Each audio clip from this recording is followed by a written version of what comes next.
Okay, that was an embarrassingly long introduction. It should have been edited because it was boring. Even I was getting bored listening to that, okay?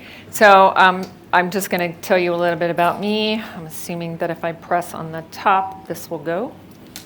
Right side. Right side, okay.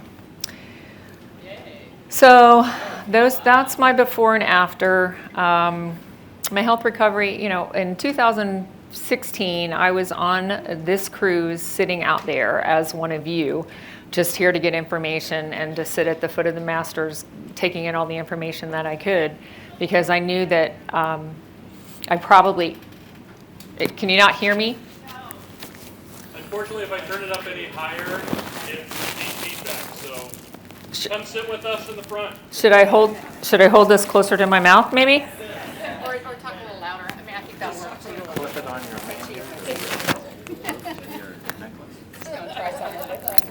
I don't know. Okay, I'm sorry, you guys. Okay, so can you hear me now? I'll use my army voice. There you go. Okay, so we've pretty much covered everything on this slide here, except I did start studying public health during the pandemic. So by the time the pandemic was officially over, I had graduated. So there was no better time to learn about public health when you're in the middle of a public health crisis. So that's kind of an interesting tidbit. But what I've decided in my studies and through this nutrition recovery is that there needs to be somebody who's pointing out the lies that public health establishment has been telling us, just as Dr. Berry has pointed out the lies that your doctor may have told you. So I had a logo designed a while ago, and I'm going to introduce it here. I am going to style myself as the public health renegade. Okay, the definition of renegade is somebody who runs against the establishment, right? They don't follow the rules. So that's pretty much going to be me, and I'm waiting for them to want to pull my credentials because you don't follow the rules, and shame on you. But I'll wear that as a badge of honor as well. So let me give you my disclosures, okay? I have no conflicts of interest yet. Maybe, hopefully I'll have some conflicts of interest, but I don't have any right now. But I have to, in the interest of clarity and be transparent, I did collaborate with an expert before I came on here.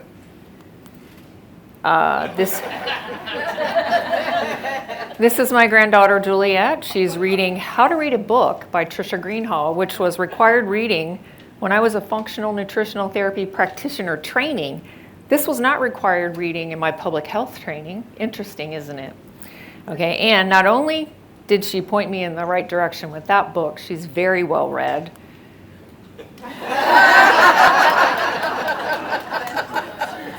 Okay. She is now 14 months old, but I thought this was too cute not to share. Okay, so here's the topics we're gonna cover, and I have 29 slides in 24 minutes, so some of these slides, we have got a minute a slide. I probably don't have a minute's worth of stuff to say on each slide, so I think we're gonna have plenty of time. But the topics and takeaways that I want you to come away with today is we're gonna define what science is, we're gonna talk a little bit about the scientific method, we are going to discuss what peer review is.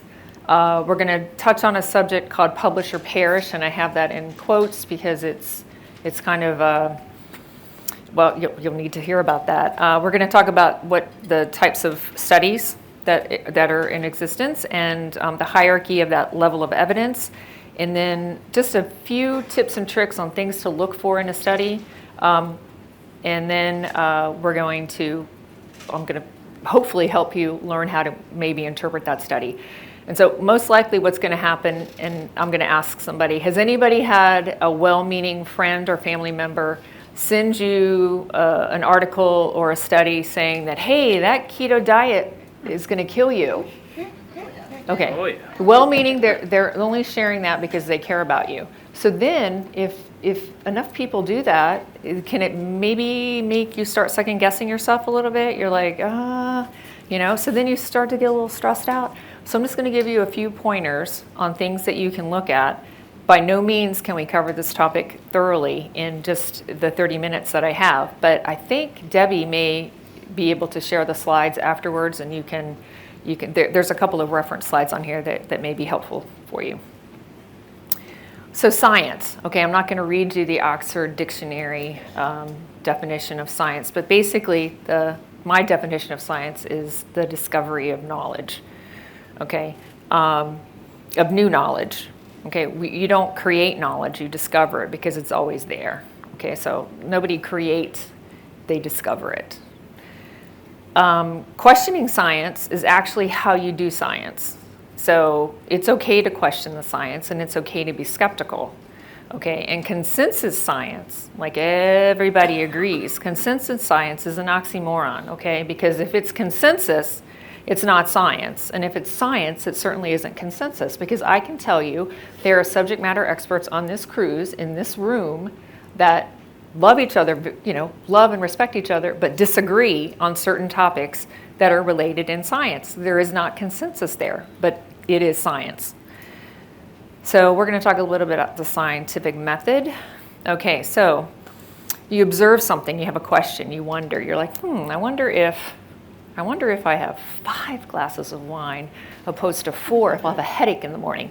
So that could be something that I could test. I could easily test that. I could gather some data. I could form a conclusion. And so if 5 didn't give me a headache, then maybe I could go back and try 6. So you see how this is cyclical. So you can keep doing this iteratively over and over and over again. But basically, there's some type of question that you have. You want to have it answered. You come up with a hypothesis. You figure out a way to test it through an experiment, analyze the data, report your conclusion. I've gone over that twice. You should have that down by now. Okay, so the first thing that we're going to talk about is, because I'm going to give you tips and tricks on how to read a study, but first I want to lay the groundwork and give you some background and context on what a study is. Okay, there is, I think Dr. Westman can attest to this. Dr. Westman, and I talked to him before the cruise. I said, if I saw a study and it had your name on it, that I would probably look at that study with a little, I'd give that study more credence than one that I didn't know the investigator. And I think your reply was, as you should. That's right. That's right. So studies are a way to, if you're in a research institution or you're a professor, you are expected to publish or perish. Basically, the number of articles that you publish, they look at that when it comes to giving you a raise, a promotion, maybe achieving tenure. They may look at your production level when it comes to funding and whether you're going to receive funding or if they pull your funding if you're not publishing. So anytime that you set up a method by which someone is going to be tested and then perhaps rewarded by that method, there's always going to be these jokers that are going to figure out a way to game the system, right? So they have figured that out. So there are ways to game the system, and you can just pay a fee and have your study published. It doesn't have to go through peer review, okay? There's a thing called citation rings, and that would be like if Dr. Westman and Dr. Berry and Dr. Boz all decided they were going to cite each other's work even if it wasn't related to what they were studying. That's called a citation ring. That way you get, your work is cited. Ooh, okay. There's things like undeserved authorship, like, hey, Dr. Westman, can I put your name on my study? You don't have to do anything. I just want your name on there because if your name's on there, then my study is going to be maybe looked at a little bit differently, right? So that kind of thing goes on too. There's a thing called data slicing, and I could do a study on everyone in here and I could test 10 things and then publish a study just on one of the results and then another one on a different result. You can't do that. It's unethical to take one study where you've studied 10 things and to slice that data into multiple studies. Cannot do that. And so false findings, that takes me into the next part of this. And it's not to make us sad, but the truth of the matter is science is really, it's not what we think it is, unfortunately. Of course, that doesn't apply to Dr. Westman. False findings. I just, for the heck of it, went into the medical library and just typed in, false scientific findings and grabbed the first bunch that could fit on a, so that I just wanted to show you that there were hundreds of hits, and this was just what fit on a slide. So we're told to trust the science. I'm gonna breeze through these. So this is she is the editor. Marcia Angel was the editor for the New England Journal of Medicine for 20 years, and basically she says, sadly, you can't really trust much of the science these days. And she was quoted saying that 20 years ago. So I'm sure that it's just improved since then, right? The same thing with Richard Horton, who was the editor of The Lancet, and he pretty much has said, he's gone so far as to say that he feels that science has maybe like turned to the dark side, like you really can't trust it, and yeah, you have to practice discernment. And then Dr. Matthias Desmet has written a book called The Psychology of Totalitarianism, and it's a great book. I highly recommend that you read it. And he actually goes so far as to say that about 85% of the biomedical research, and this book was published in 2022, as much as 85% of the biomedical research could be false or inaccurate. Okay, and then anyway, I just thought that was important to share. Now we're going to talk about peer review. Okay, we're going to talk about what it is and what we think it means and what it really is. So peer review, everyone's heard, oh, but is that peer reviewed? Yes, oh, my study is peer reviewed. Oh, okay, well then that must be great. Now this doesn't apply to all peer review, but you just have to realize that you're expected to participate in peer review. Dr. Westman, do you have to do peer review where you are? You're expected to participate. It's above and beyond your current workload, is that not correct? You love doing peer review. You can't wait to do it. You probably brought a stack of stuff you needed to review on the cruise because you... Okay, so are you going to give it a cursory look over, and if something is glaring at you, you may be like, I don't think those numbers add up. But for the most part, you're not happy to do peer review, but it's part of your job and we all participate, right? So now here's the thing. Peer review is great if you're in a jury trial because you do want to be judged by your peers because you'll get a fair judgment, correct? Well, if you do peer review in science, all of the scientists are studying, your peer in science would be studying the same thing you are, be an expert in the similar area that you are in. So is that really maybe more like peer review in an echo chamber? You know, because if you're all thinking the same way, is it really peer review? Or should you get a scientist that doesn't know anything about it to read it and then say, hey, can you explain this to me? Or how did you draw this conclusion? Or are you sure? Because when I crunched the numbers, that didn't come up that way. That would be what I would consider peer review. So yes, I'm certainly sure they're going to change the whole process because I think that is more likely the best way to do peer review. So now we know what it really is. So now do I have any teachers here in the room? Any teachers? Are you familiar with Bloom's taxonomy of learning? Okay. So as of right now, most of you in this room, somewhere on this pyramid, are in the knowledge gathering stage or comprehending it. Many of you are applying it, and you're going to work on applying it. And then, because when I came here, I was down at the bottom. I was gathering knowledge, okay? I comprehended it. I went home and I applied it. I was getting results. I started thinking like I had been doing it long enough. I started analyzing things and saying, this is interesting. And then, then you rise up to the level of being able to synthesize this information into maybe new ideas, new hypotheses, and you can test that and evaluate it. And then that is where, at the top, where you are discovering new knowledge.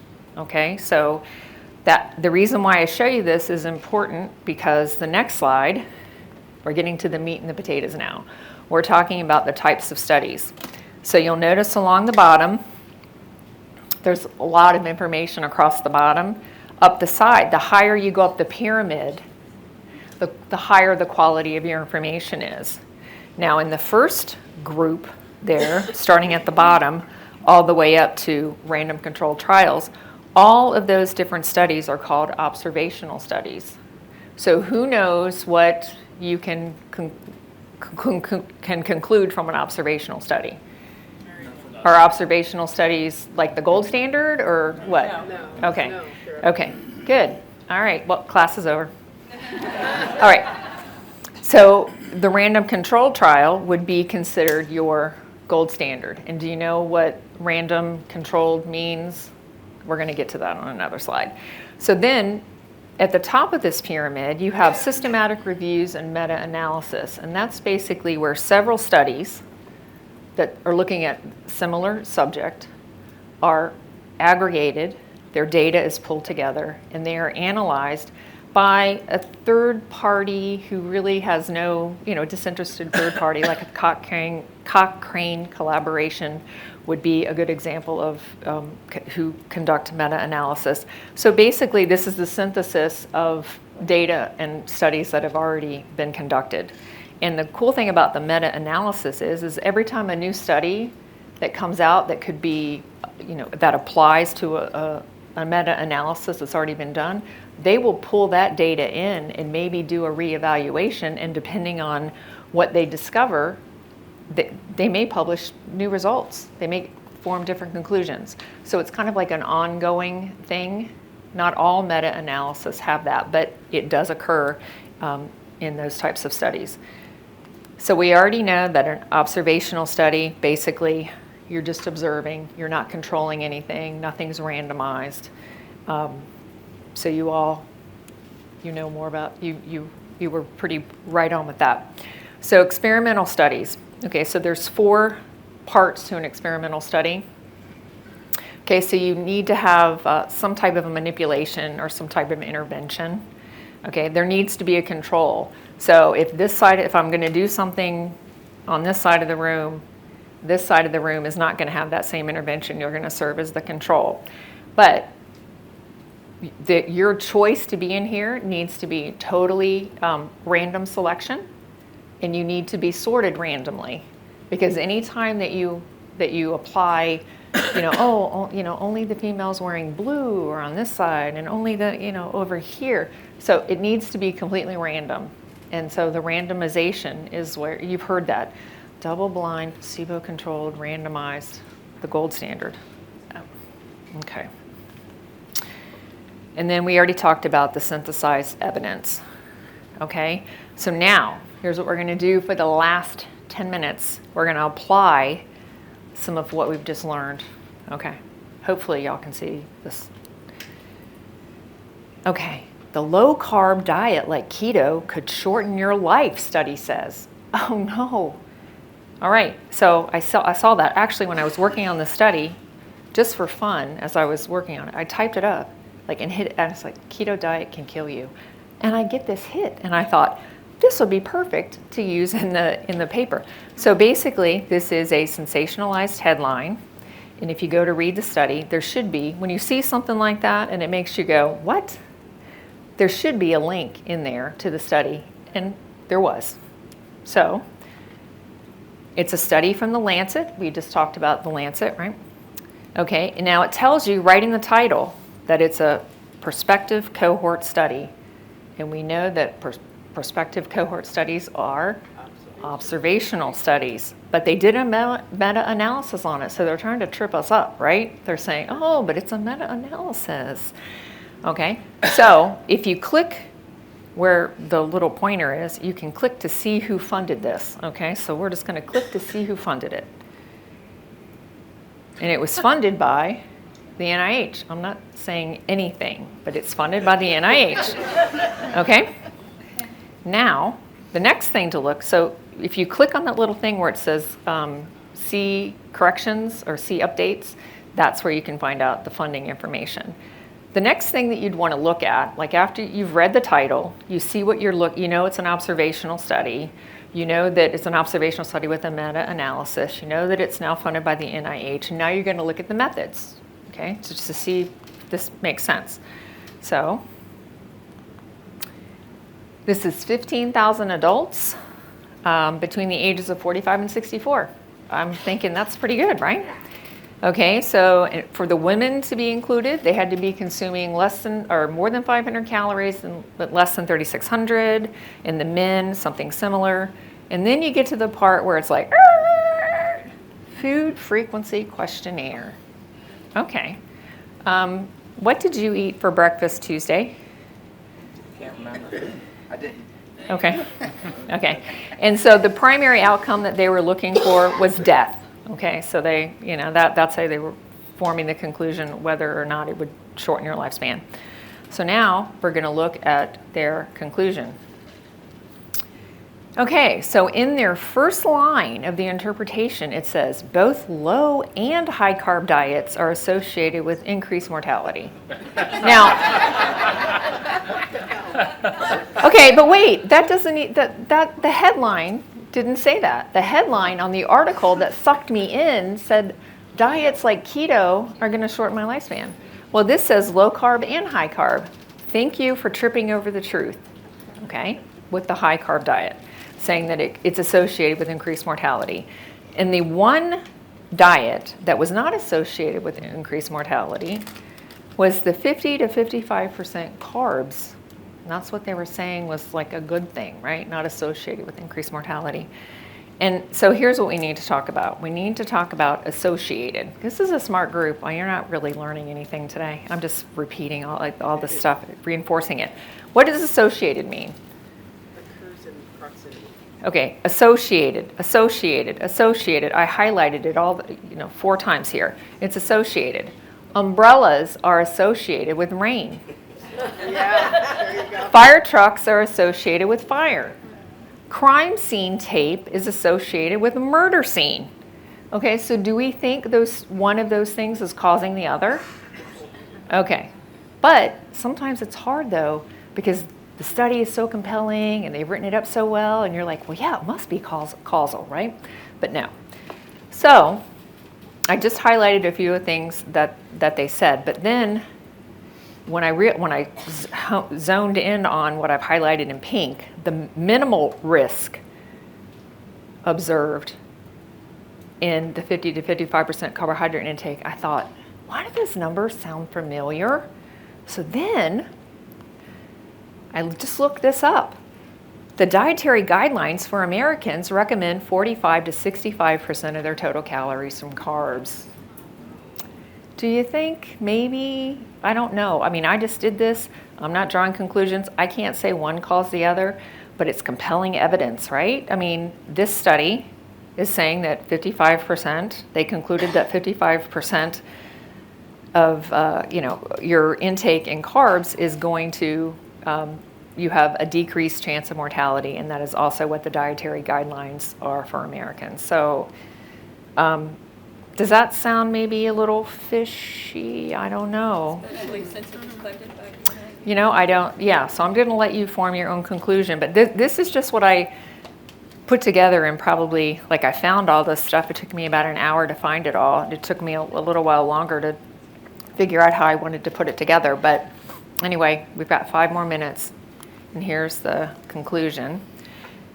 So what is the gold standard of research in a study? Like if somebody sent you a random controlled trial, double-blind placebo, that said for sure that the low-carb diet was going to kill you, would you start panicking? I mean, you'd want to see the study, right? You'd want to see the study, you want to see the methodology, you want to see the data, you want to ask for the data. They should share the data with you, all of those things, right?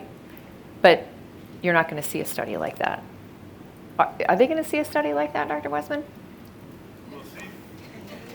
Time Yes, will tell. that's right. Time will tell. So here's another thing that we can't discount, but it doesn't rise to the level of a study, but we're talking about anecdotal evidence. Okay, so anecdotally in here, everybody could probably stand up and tell a story about something they reversed or something that got better. There's nothing that we can do scientifically that doesn't prove anything, but if you get 500 people saying the same thing, that's compelling enough that maybe somebody like Dr. Westman would want to study it, right?